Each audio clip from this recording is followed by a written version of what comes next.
لاہور کی کوئی اہم عمارت ایسی نہیں جس کے گرد خاردار تاریں لگا کر اسے محفوظ بنانے کی کوشش نہ کی گئی ہو۔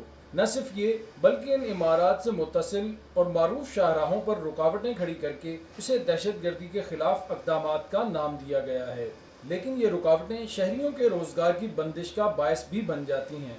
جب روڈ بلاک ہوتا ہے تو اس وقت کاروبار بالکل فلاپ ہو جاتا ہے، کیونکہ ٹریفک کی وجہ سے اگر کوئی کھڑا ہونا بھی چاہے تو یہ آگے کروا دیتے ہیں، اس لیے بہت مسئلہ ہے۔ سارا دن بیٹھے رہتے ہیں، فارغ بیٹھے رہتے ہیں، کام بالکل ختم ہو گیا ہے۔ شہریوں کا خیال ہے کہ سڑکوں پر کھڑی کی گئی یہ رکاوٹیں کسی دہشت گرد یا مجرم کی گرفتاری کا باعث تو نہیں بنی، لیکن یہ پولیس اہلکاروں کے دہاڑی لگانے کا بہترین ذریعہ ہے۔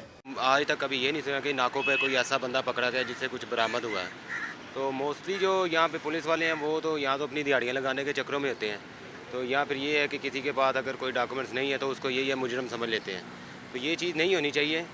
تو میں یہ سمجھتا ہوں کہ یہ سارا کچھ عوام کو تنگ کرنے کے لیے اتنی دھوپ میں، ادروائز اس کی کوئی بھی مثلا کہ پروگریس کوئی نہیں ہے۔ لاہور کے شہری نہ صرف ان رکاوٹوں سے نالاں ہیں بلکہ ان کا کہنا ہے کہ شہریوں کے جان و مال کی حفاظت کے لیے لوہے سیمنٹ کی ان دیواروں کی بجائے ٹھوس اقدامات کی ضرورت ہے۔ پتھروں سے کوئی دہشت گرد رکتے تو نہیں ہیں، رکتے ہیں کسی جذبے سے۔ یہ خود سیاستدانوں کے ان کی جو حفاظت کے لیے لگے ہوئے ہیں، ان کو یہ نہیں احساس کہ یہ اپنی حفاظتوں پہ لگا لیتے ہیں۔ اگر یہ عوام کے چنے ہوئے نمائندے ہیں، ان کو چاہیے کہ عوام کی خدمت کریں۔ لاہور ایک طویل عرصے سے دہشت گردی کی زد میں ہے، لیکن یہ بیریئرز اور خاردار تاریں دہشت گردوں کا کچھ نہیں بگاڑ سکے۔ جا بجا کھڑی کی گئی ان رکاوٹوں سے شہری کتنا محفوظ ہوئے ہیں، اس کا اندازہ تو آئے روز ہونے والی دہشت گردی کی وارداتوں سے بخوبی لگایا جا سکتا ہے، لیکن ان رکاوٹوں نے جہاں شہری زندگی کو بری طرح متاثر کیا ہے، وہیں لاہور سے اس کا روایتی حسن بھی چھین لیا ہے۔